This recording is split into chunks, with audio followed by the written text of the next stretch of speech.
So if I need to take a phone call or jump out, I will do that accordingly. Same thing, by the way, these classes for people watching the YouTube channel and for you guys participating live, these are your classes. So if you ever need to start late or leave early, that's all okay. You should know my classes are pretty laid back. So let's start. Bring your feet together.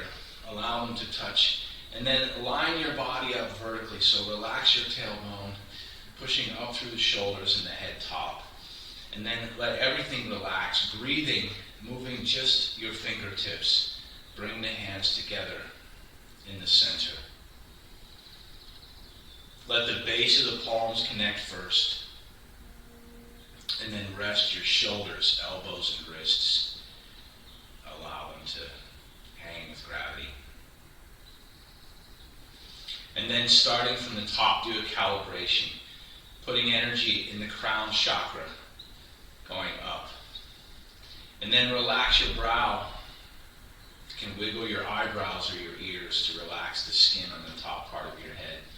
Open your vision, so like you're raise your eyebrows to open your eyes.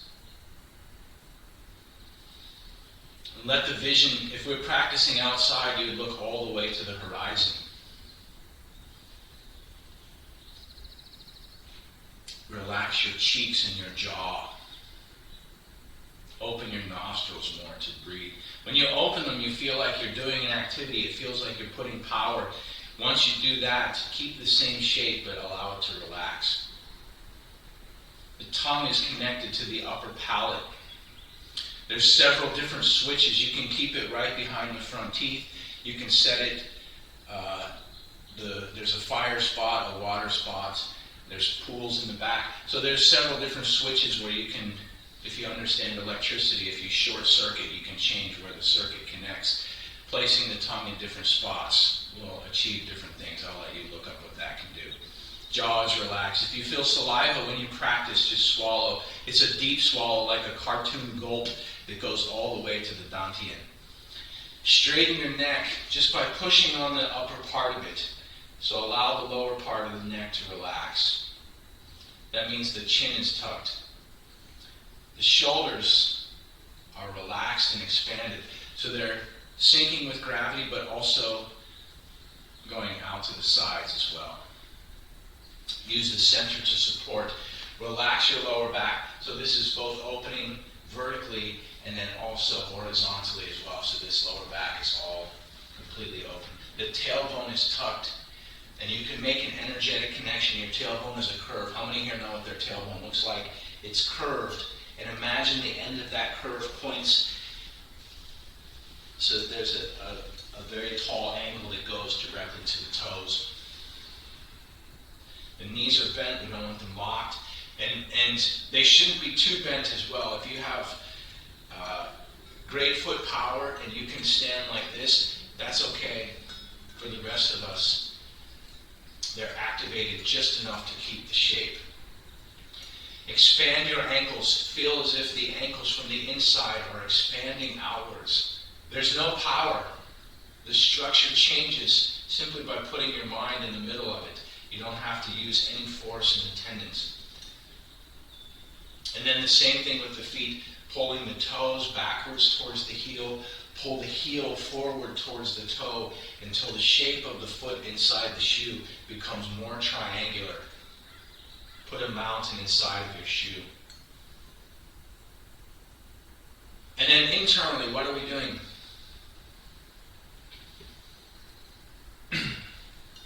The mind is clear. The breathing is natural.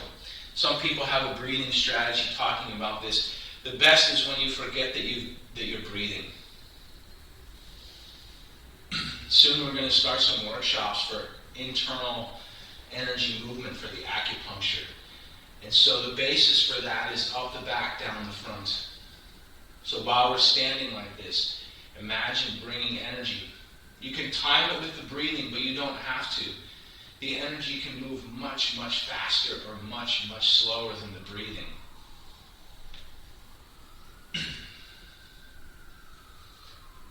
And then expand that to the whole body. So imagine from your heels all the way up the back. Feel the energy traveling. And on the exhale, the water's going down the front without any effort. And this is feels a little bit like water dynamics. Make your body into, as if it's a water pumping station, so you can feel there's effort to bring energy up the back. And then going down the front, water falls down the waterfall without any power. It's in free fall. So when we're inhaling, one teacher would say, like sucking a straw, pull the energy from the heels, up the calves, the back of the legs, the glutes, the lower back, the spine. Feel it spread through your whole back, channeling up the neck, over top of the head, and then like a wave or a waterfall going down the front. And just like a siphon, if you can get enough power, if you can start to raise the power in the back enough, you'll feel a continuous, like an automated cycle that starts. Let your hands relax.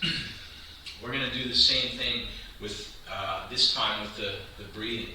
So instead of making a big movement, scooping this way, we're going to make the movement starting with a lot smaller movement. Imagine, again, with the breathing as you inhale, that you're pulling energy all the way to the head top. And we're going to raise the hands to about the shoulder height. And then on the exhale, as the energy reaches the top, it's going down the front of the body. And we're just going to go to about the dantian level, the hips, waist, here. So inhaling. I don't want you to focus so much on the external. We do that a lot during these practices. Like you're raising the energy up. And by the way, your imagination is the limit. Your mind and the chi working together. So some people time it with the exhale, going down the front. Keep working, going at your own pace. Some people, when they're breathing, they just imagine the energy as one line, going in this way as it's coming up or down. But you can imagine anything that you like. If you want to imagine a tidal wave, if you'd like to imagine the lava flow, if you'd like to imagine some kind of Star Wars special effects force field that extends outside of the body and inside the body coming up. Your imagination is the limit. And the speed at which the energy travels is also under your control. Right now we're moving the energy in a very predictable, very regular pattern with the breathing. But you can make it fast. If you like, you can have the energy cycle on one inhale. Go as fast as you like. You can experiment with that on your own time. In the beginning of this class, we're starting slow and we'll move up. We'll work our way to faster motion. For now, practice. Up the back and down the front.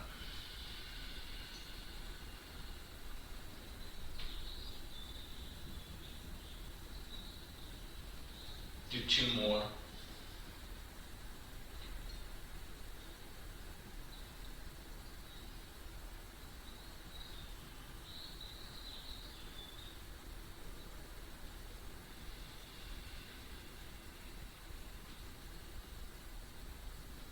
And then check if you feel like you have tension in some part of your body, or you feel unbalanced, you've shifted towards the toes, the heel, left side, right side. Shoulders have become tense.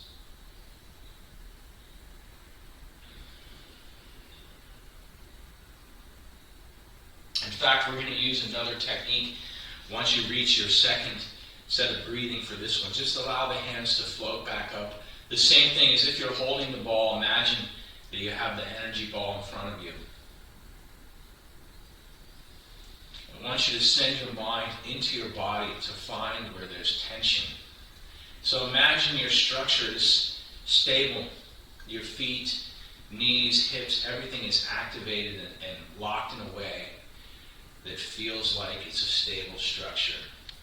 And then you're going to send your mind as an agent into your body, as if it's traveling inside of a building, like a building inspector has to go to all the different, where they have an energy box or they have a control panel. The inspector has to go look at all those things. So starting from the top, check the muscles on your face. Can you allow them to relax more? You may feel when we do this exercise some different sensations. Just acknowledge those as they happen and let them pass. And then moving down to your neck, on either side, underneath your ears. See if you can allow that to relax. Moving into your shoulders.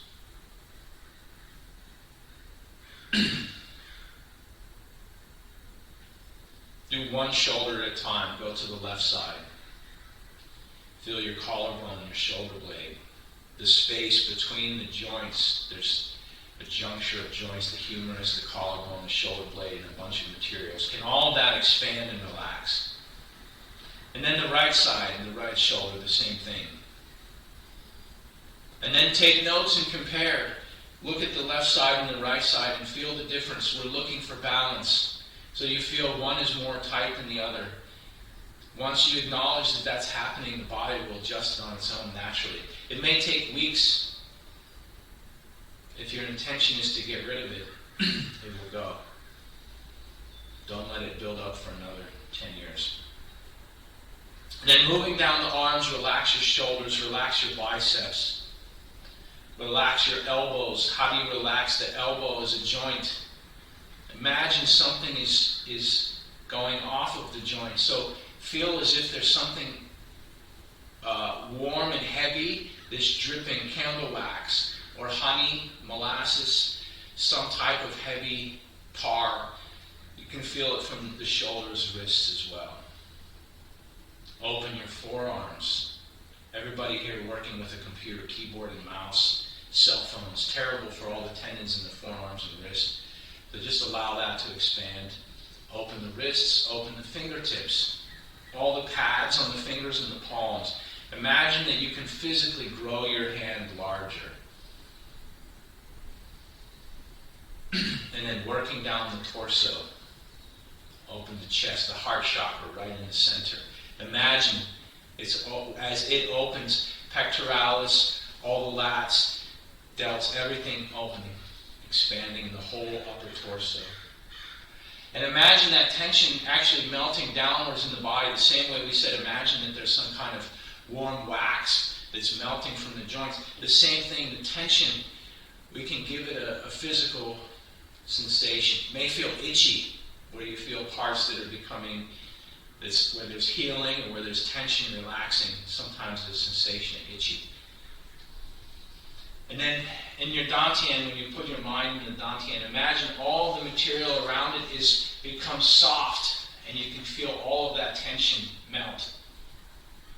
Your lower back. Even in your butt, the glutes feel as if all of that tension in the top part of the legs. In the Chinese and the Mandarin, this part just below the waist is called the qua. And we might refer to it as the pelvis. The pelvis is very specifically a bone, but the whole area here, there's a lot of muscles connecting up to that pelvis. It's our root. So imagine all of that relaxing. Feel the space behind your knee. And then feel the space in front of your ankle.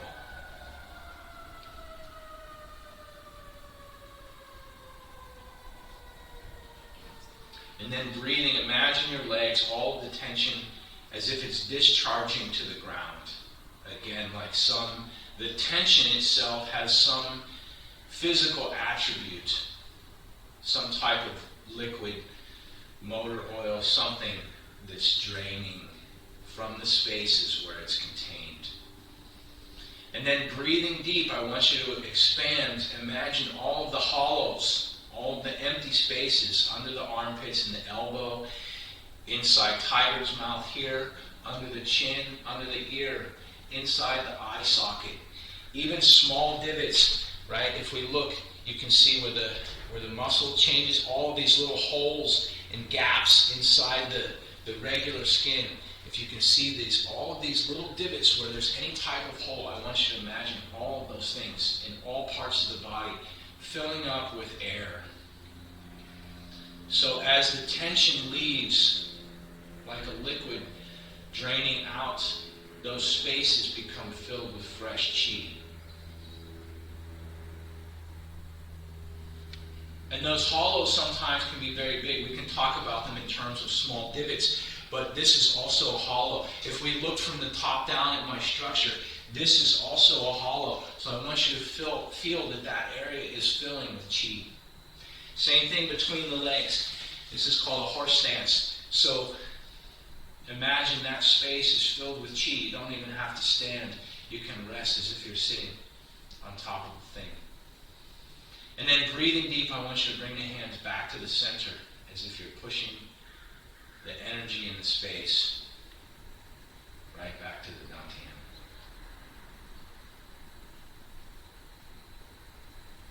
And then facing forward, right from wherever you're at, we're going to start just with turning. We have a hook.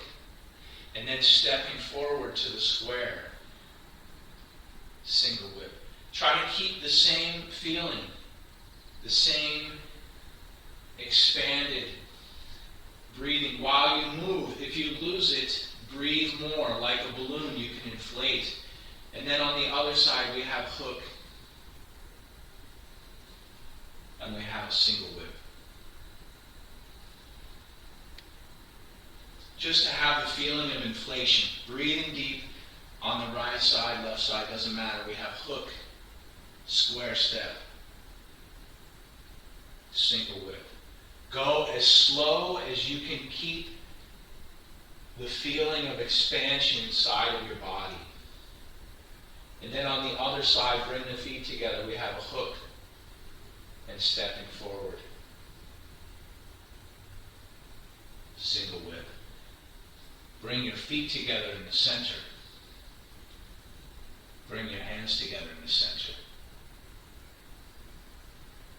Take a deep breath. Relax. How do you feel? Everybody has some feeling of energy moving during this time, right? You have some sensation. Questions, thoughts, comments, ideas. This is, by the way, when we're practicing Tai Chi, some teachers recommending standing like this for a long time. When we just did this exercise, if you have some feeling of change in your body, you can feel it's either more relaxed, it's more inflated, or you have more energy, right? Show of hands. Anybody have some sensation? Nothing. You feel more tired. Okay, good.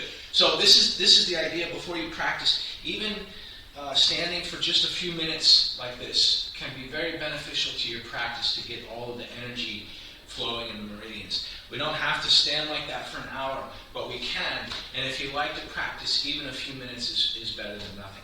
Let's actually stretch and warm up a little bit. We're going to do some Tai Chi. So take one hand, grab the opposite ear, push your head top up, and then stretch, reaching. By the way, some of our stretching is not Tai Chi stretching. This one was taught by TC, but it is we use something. See, my arm is straight. In Tai Chi, when we make a straight line, even if we have a hook and whip, this hand is never straight. I never fully straighten the arm. It's always slightly round. Whereas when we're doing yoga, sometimes with the yoga, with the stretching, we make it straight. So try the other side. Remember to breathe. I think all of you guys have done this one before in the past. Make it so you're sending, my teacher would say, power to the fingertips. And this is a profound teaching because you want to make it so that the chi reaches the extent. If the water never gets to the end of the line, then the sink is useless. If it never reaches the end of the extension, then the hose or the water pipe is invaluable. So we want to make sure the chi reaches all the way to the ends.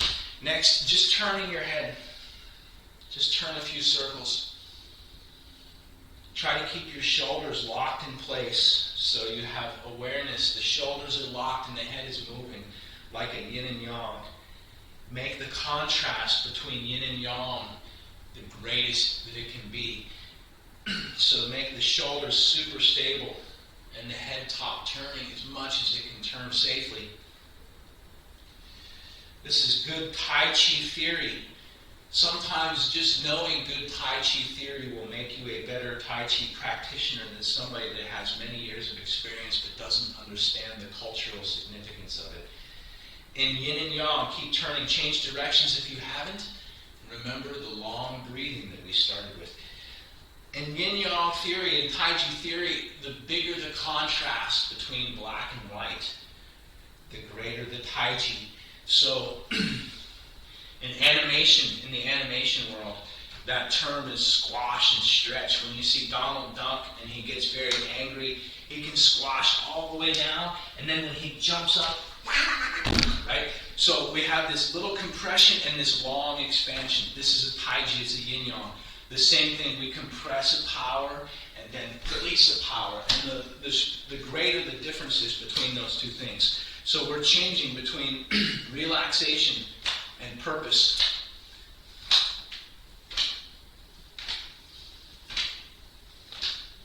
Yeah, make sure that you don't hit anything. Leave the space. This is, by the way, when you do hit something, when your arms are turning like this, it's super painful. It's the same way. Have you ever stubbed your toe on the corner of the bed or the couch? The reason is because it's in free flow. Right? When your arms are free floating, there's nothing to stop them. If we hit something, keep working. Remember to breathe. I'm gonna do something here with my camera here. If I turn this off, if I'm doing this exercise and I allow it, it's a powerful hit, right? So this kind of free floating exercise is something we're going to work on in the Tai Chi. Come back to the center, and then let's actually do another one for the upper body before we change. Bring everything back to Tai Chi harmony. And then from the ground up, grip the feet, relax the knees, sink the tailbone, straighten the torso, chin is tucked, tongue is connected to the roof of the mouth. And then lock the lower body and then just twisting. So from your waist down is locked. Don't twist your knees. Turn the back, shoulders, neck, head. Eyes continue to turn and then use your intention to push further. Breathing, coming back to the center. Go at your own pace, turning the other way. Lock the lower body, inflating. Relax the lower back. Turning, open, neck, head, eyes, mind, and center. Go on your own pace. You can time it with the breathing, but you don't have to. I want you to open your full back and as much of your torso with this stretch.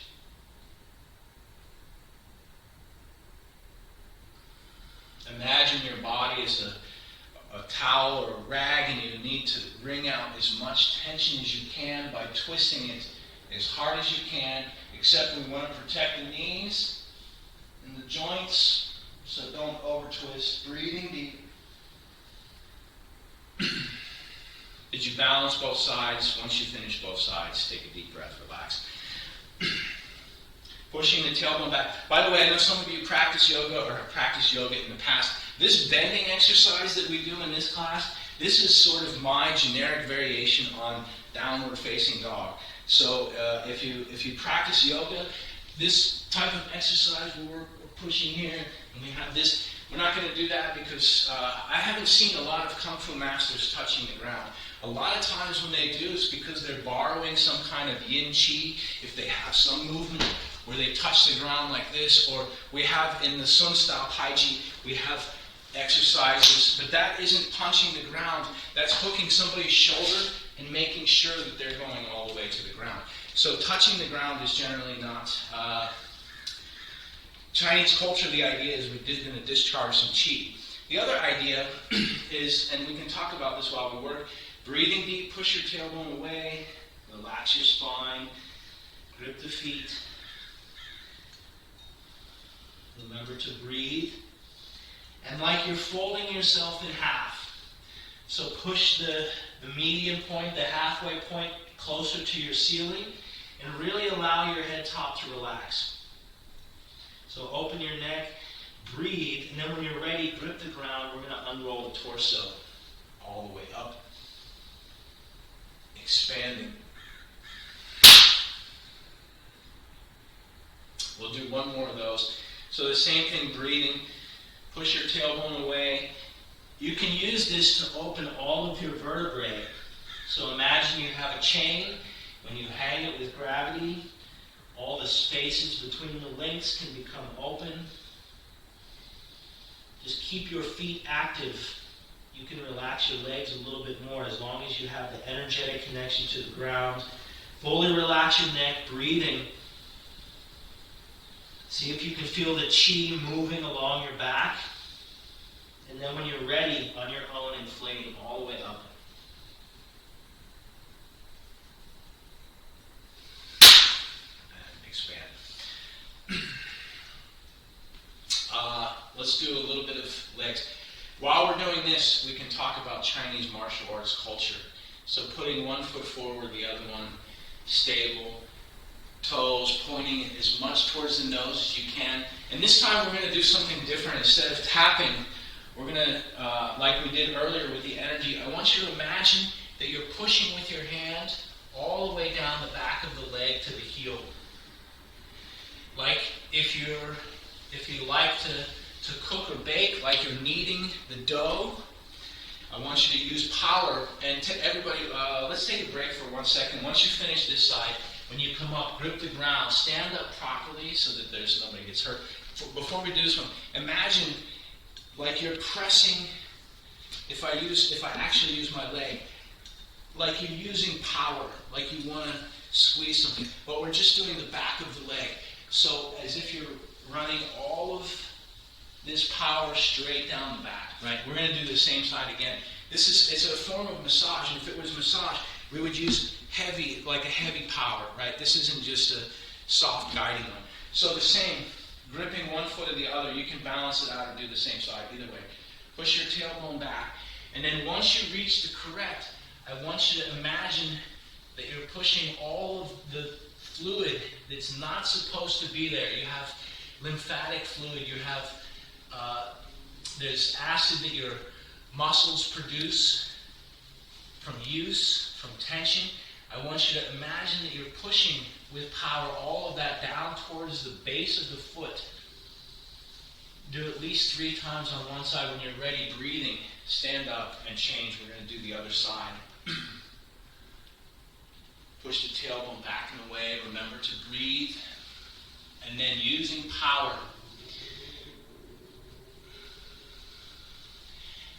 And then externally, we're using power. We're imagining that we're pushing the fluid around inside.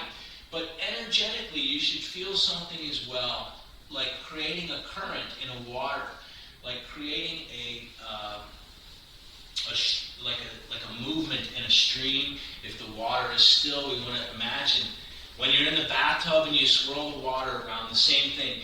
Feel the power from your hand drawing the chi down the leg.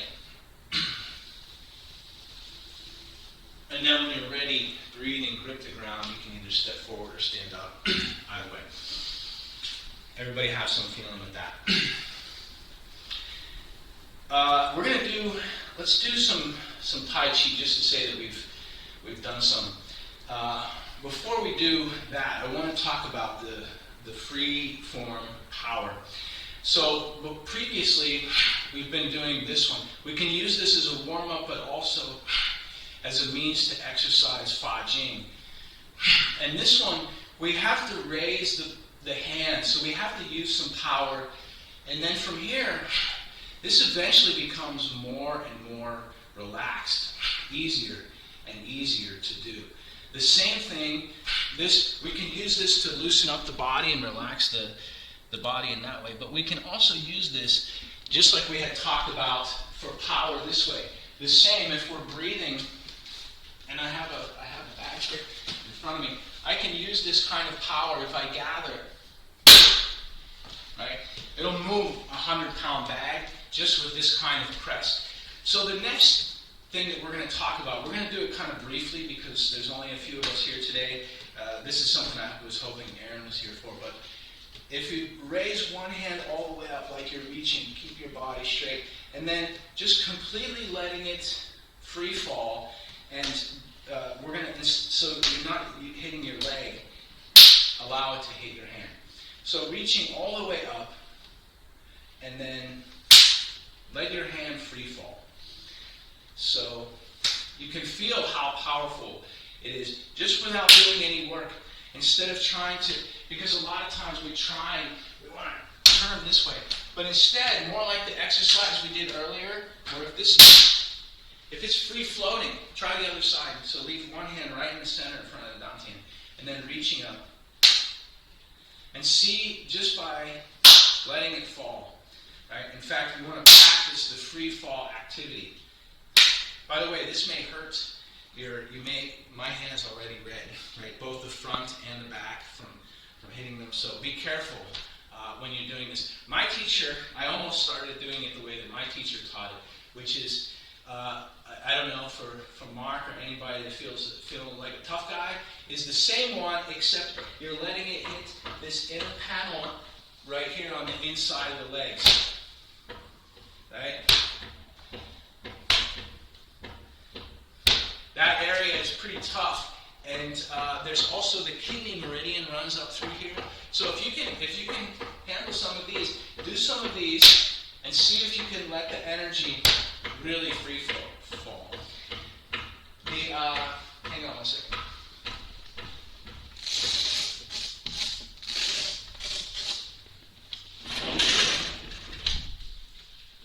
Okay, sorry, there's some people doing construction. So the idea behind this one, this free-floating energy, is slightly different. This one is more of a push, right, when we're doing this one.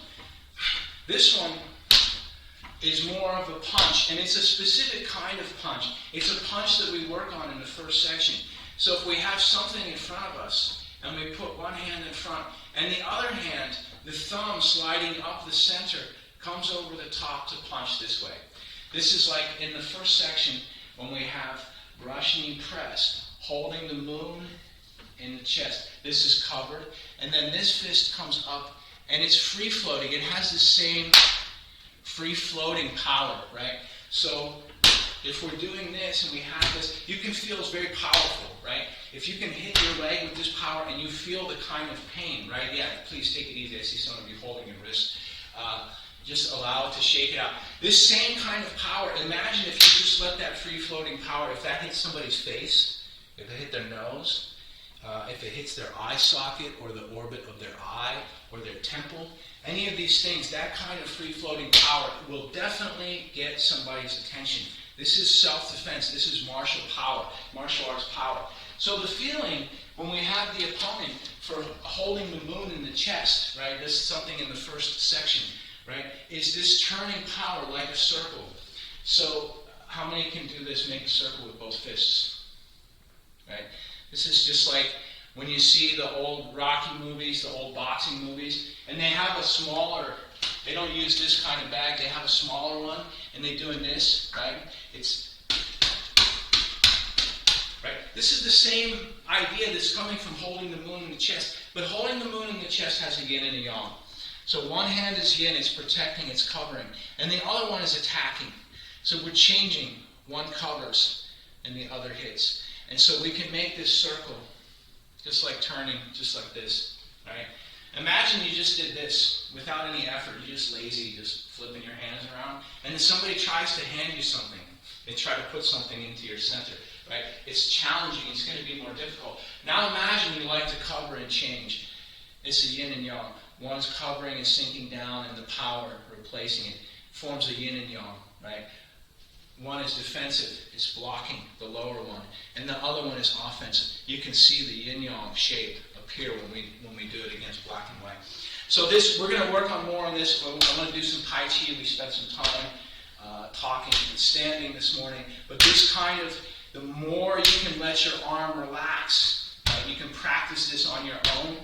If you do this enough times, the first time that I did this with TC, we did it for a whole class, and I had bruises as big as dinner plates on the inside of my thigh. So please take care, and you can do a little bit at a time, right? You don't have to practice all the time, just a little bit every day. And the real power comes from the real relaxation. If I try to add power, it's not as powerful. The more relaxed, the more the power is there. Questions, thoughts, comments, ideas? One more thing before we do Tai Chi. We had talked earlier about the yoga posture. Anyone know? It's canine asana. No, wait, that's mixing Latin and Sanskrit. That doesn't make any sense. Downward facing dog. I asked my teacher one time, I said, why don't we have a downward facing dog in Tai Chi? And maybe there is. TC said that one of the concepts in Chinese martial arts is the name is very important. So when we're doing crane, opening the wings, your idea should be that you become the crane. When we're doing embrace a tiger, right? Or if we do something to shoot a tiger, you become the tiger, you become the animal. So in Chinese culture, the dog is not as considered as wonderful as other creatures. They have a unique idea compared to Western culture because they also consider the rat, if they have year of the rat, is a rat superior to a dog? Well, in the Western world, we say a dog is domesticated and a rat is not. In the Eastern world, they say the rat is super clever and the dog just kind of roams the streets. So, nothing wrong with downward facing dog. Just, again, Chinese culture doesn't like to touch the ground energetically. And also the name of it coming from its roots. Let's do the first, second, and third section. We may just do first and second because we have about 20 minutes left, and I may need to go because I have somebody coming to pick up a vehicle from me. I'm selling a vehicle today, so let's continue. If you don't have questions, let's just do Tai Chi. Pick a space that's your center. And by the way, for those of you that have limited space, we can practice some things. If we do repulse the monkey when we scoop and step back, we don't have to actually step back. This whole Tai Chi form, the whole thing can be performed in a 3x3 space. So when we open, we don't ever need much more space than this. We show the forward and backward step by moving. By the way, you can improve both your understanding of the Tai Chi form and also martial arts by changing. Because repulse the monkey, as much as repulse the monkey in the form goes backwards, repulse the monkey can also go forwards. So standing in place may help you create some type of understanding for that as well. Let's just do first and second section. Find a space that is your center. Calibrate. Breathing deep. Bring everything to the middle. Opening shoulder width wide. Sink the tailbone. And then from here, take 1 second and see if you can feel the expansion in the hollows spaces, in the arch of the foot, inside the elbow, under the chin, below the base. And then keep those hollow spaces expanded with chi, so that your body is floating on top of the chi. Breathing deep. Imagine inflating, square step. Ward off. Roll back. Stay expanded and stay inside the square. Press to the center. Push. Still expanded, turning left. You can't turn all the way if you're out of air. Horizontal, split hands. Breathing, this is hook. Square step. Single whip. Turning to the north. Split. Step. Roll up. We're going to turn 90. This is crane. Opening the wings. Play the harp, brush knee, and press. Tui bu means square step back. We're moving directly backwards. This is crane number 2. So pi pa. Brush knee, press to the center. This is holding the moon in the chest. We brush, step forward and punch at the same time, and then ban lan shui. Corner. Breathing deep, open. Focus power to punch. Ru feng bi, the left hand goes underneath. Keep the circle expanded with qi, still facing the side. And even when you press, make sure your arms are full with energy. Breathing, turn one foot, turn the other foot. Return tiger to mountain. Bring the right foot to the left. Form a T. Step to the square, palm press to the center. You're facing away from the camera screen, that's okay. Breathing deep, just roll back. Turn your feet accurately. Stay round and expanded. Press. Push. Look left. Glance right. Double press. Horizontal split hands. Remember to breathe. We have hook. This is turn back to look at the moon. Take as many steps as you need to turn 180. The left hand moves with the torso. The right hand covers. Left hand comes through the center. Repulse the monkey. Scoop. Stepping back. Press. Breathing deep. Scoop. Step back. Press. One more time. Number 3. Step. Press to the center. Share faith. Remember, the arms never go fully straight. This is diagonal flying. Needle at the bottom of the sea. Keep your neck straight. San Tong Bei means fan through back. Press. Turn 180 all the way to the east. Block. Punch. Kick. Square step. Long breathing to open. Focus power to punch. Head top, upright. Di bu hua. Shen bu li. Press. Breathing. Check to see that all the hollow spaces are full. This is what we mean when we say palm. The expansion comes because there's no tension, and that tension is replaced with energy. Turning 90. This is Feng Li Zhou. The Ao Shou.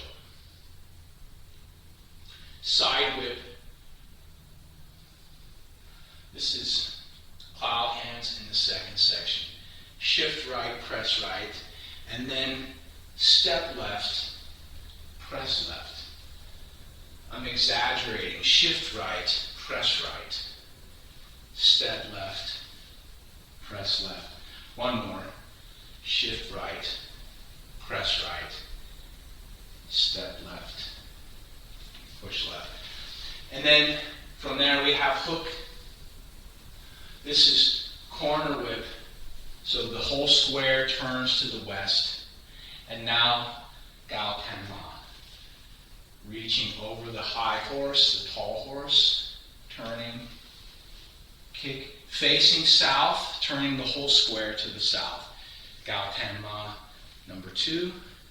Very good. Turning to the east, scoop, brush, press to the center. Breathing deep, Lo Shi. Ao Wu. Press to the center. One more. This is Jin Bu. Zai Shui. Punching downward. When we turn 180, block, punch, kick, square step. Lan is expanding. Shui is focused power.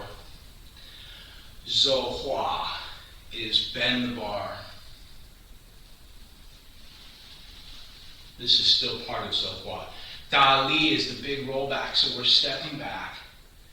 Keep your spine upright, vertical. Xiong, ding. And then Bao Hu, embrace the tiger. And then the other direction, big rollback. Bao Hu, embrace the tiger. The left foot steps behind the right. We're facing the southwest to the 45. This is monk scooping the moon from the ocean. Kick, brush. Power traveling in an arc to the ears, stepping back on the right side. Pull left, kick left. Walking. 1, 2, 3. Standing on the left side, pull right, kick right. Turning back, due west, block, punch, kick. Breathing, expand with power. Shui, focus, punch. Rufeng, Si. We're going to turn to the north. This is return tiger to mountain. Blocking, punch right, punch left. Bring the left side back to the right side. Put your mind into the center and feel all of the hollow spaces inflate with qi.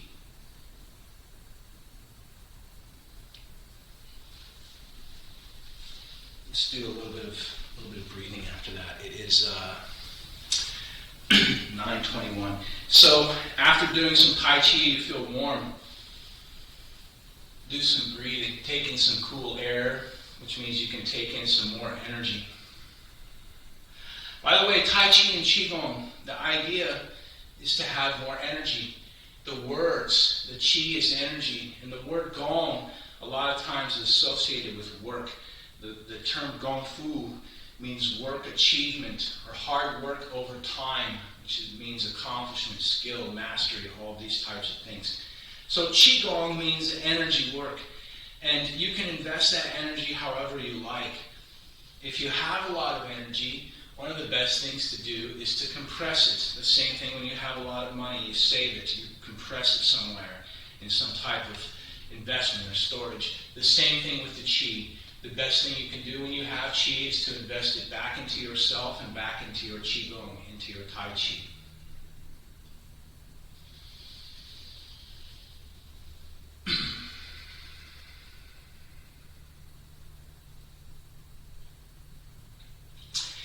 Let's work on something from. We have about it says 7 minutes according to this clock, and I still like I said, I'm waiting for somebody. They said they're going to be here at 9:30. So yeah, let's do this. Questions, thoughts, comments. We worked on something on Wednesday night. For those of you that weren't here, if you saw the class, Charlotte, you have a question? Somebody had a question?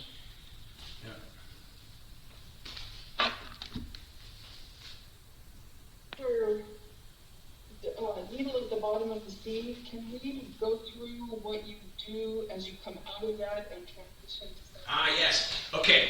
This is a good one, because this one, again, I think on Wednesday we had talked about this. This will be a common theme. These forms, we can combine postures. Needle at the bottom of the sea. If somebody has grabbed my wrist, the main goal is to change their structure. So if this plant, let's say this plant is my opponent, right? And let's say it's wrapped itself around my wrist. My goal is to pull that plant off its root by sinking.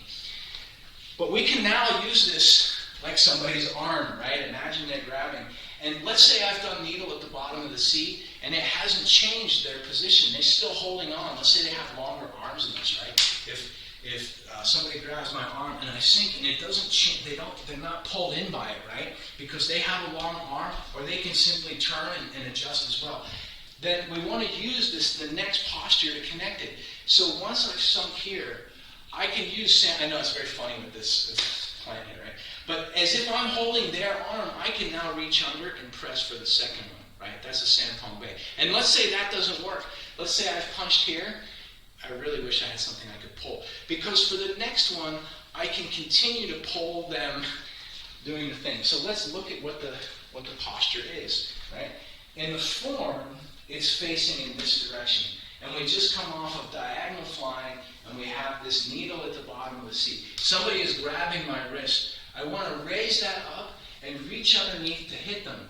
And if that doesn't work, I can still take their arm up here and pull and twist to turn them over my shoulder and throw them this way. And if that doesn't work, let's say they've walked around me here. They've simply traversed around to prevent the throw. I can then block, punch, kick.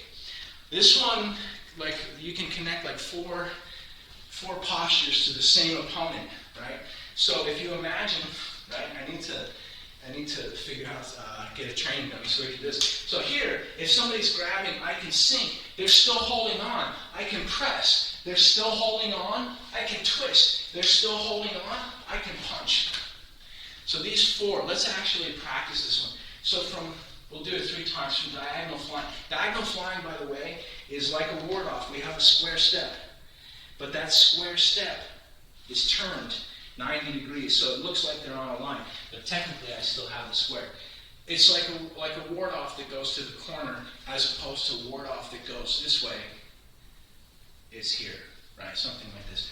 So from diagonal flying, after I have shoulder bump here, this right hand circling up and over. And this, by the way, this right hand circling is like the teacup exercise when we do this one, right? The Qigong. This thumb, how many in kindergarten drew a turkey on the paper using the hand as an ally? This is the head of the bird. We don't have to use turkey, we can use eagle hawk, right? Is when it's here from diagonal flying, that head, the beak of the bird is turning up and around, just like the teacup exercises. And then when it comes down this way, we're turning. So we create as much rotational data for the opponent to manage as possible. And then here, once this comes up, if they're still holding on, we use that as an opening to press. And let's say they're still attached. They're still holding on to my wrist. No problem. I want to try to get control of their wrist as well and turn on their elbow or under their shoulder to break their arm or to start to pull them for a flip. And if they've walked around this way, I can cover, use a Bama shui to break free, and punch them in the nose. Right? Let's go at least twice more. So from diagonal flying, breathing, continuous but slow. The thumb leads, and then the needle, as it's sinking, makes at least one twist to the bottom of the seat. We come up, Sanpong Bei, press, very generically drawing a half circle at the top. My left hand blocks, my right hand and right foot make a circle to punch and kick, to square step, and then continuous movement to the next one.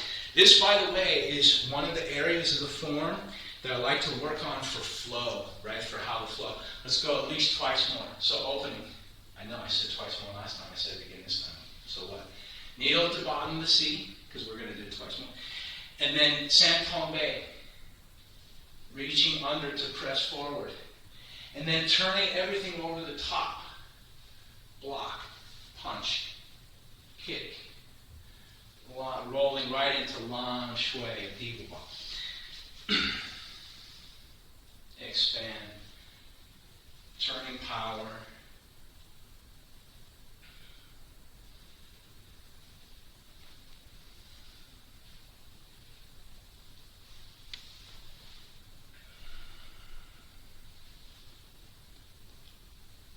Let's go again.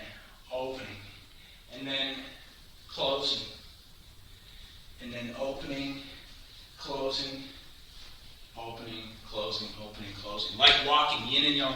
One more time. Open. Needle at the bottom of the seat. Straight down the center line in front of you. Try to keep your neck straight. If you want to keep your back straight too, but the pivot point is right here at the hip, right? The hinge. So even if I keep my back straight, I want to be bending here. I don't want to curl my back so it's arched. I want this whole structure here to turn forward. And we don't need to go actually that low. Bend through back, turn, block, punch, kick.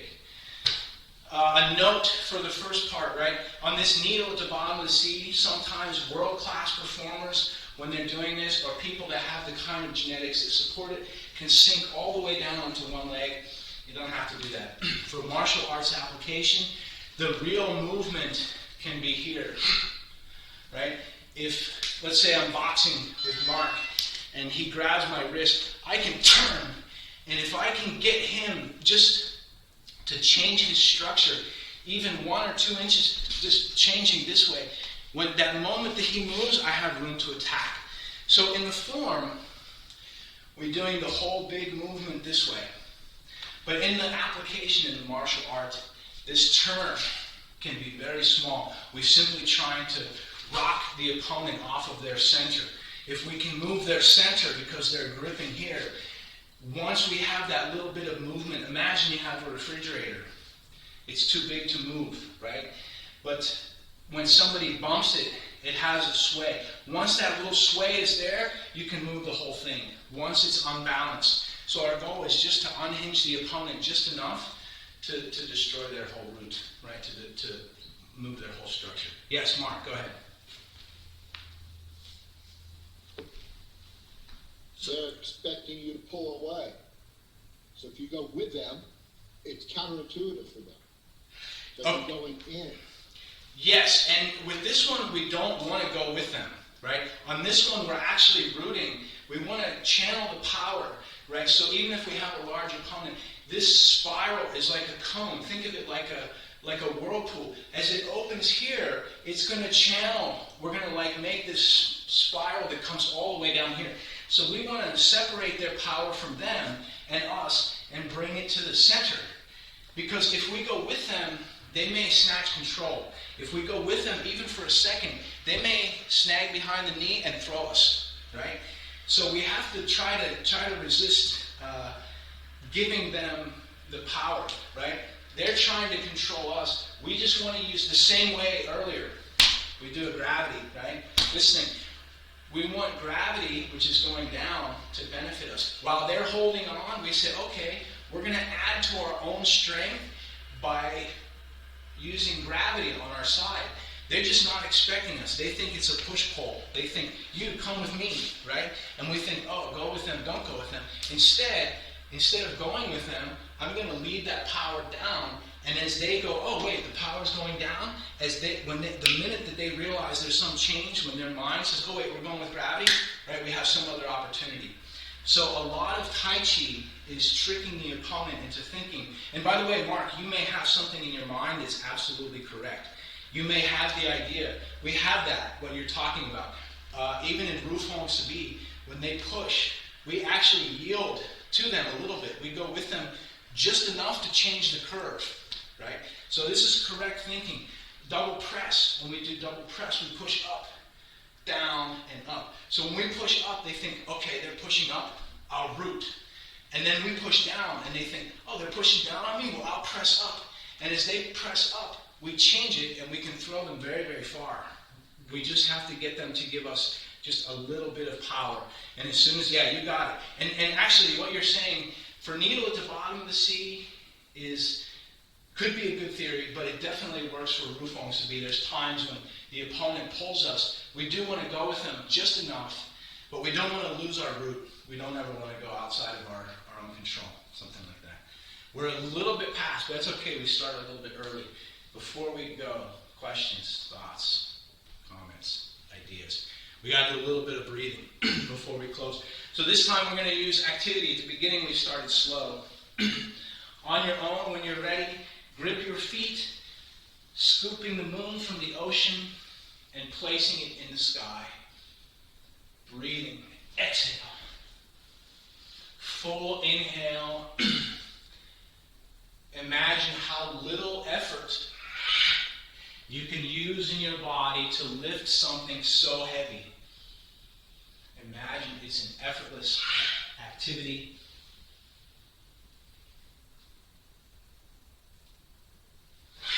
And on the inhale, when we're inflating, try not to use any power. It's completely relaxed, expanding all the way up. Scooping. Grip the ground. You're using your whole body to reach all the way up. Go on your own. Do 3 more at your own pace.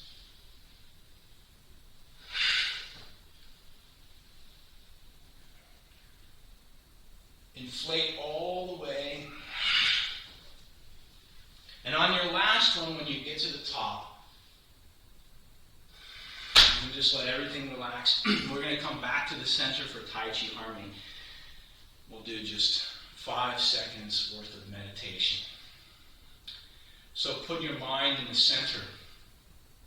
Whether you imagine the energy all going to one point, or whether you imagine the energy going to all points, it's the same. Imagine the chi expanding.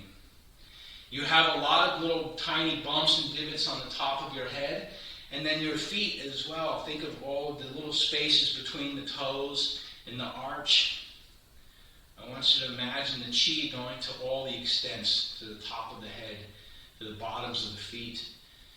In the front is the dantian, in the back is the mingmen, top is the head, the bottom is actually hoyin, the tailbone, the sides are the fingertips. So let the energy expand all the way. Move your mind into the dantian, internally. Take a second, smiling at yourself. Give yourself some type of gratitude on the inside. One long, last, deep breath. And that's it. Okay, I gotta go. My phone's blown up, so call, email, text if you have questions. Thank you for coming out, and enjoy the rest of your weekend. I don't know about tomorrow night. Let's see what happens. If we have class, that would be cool.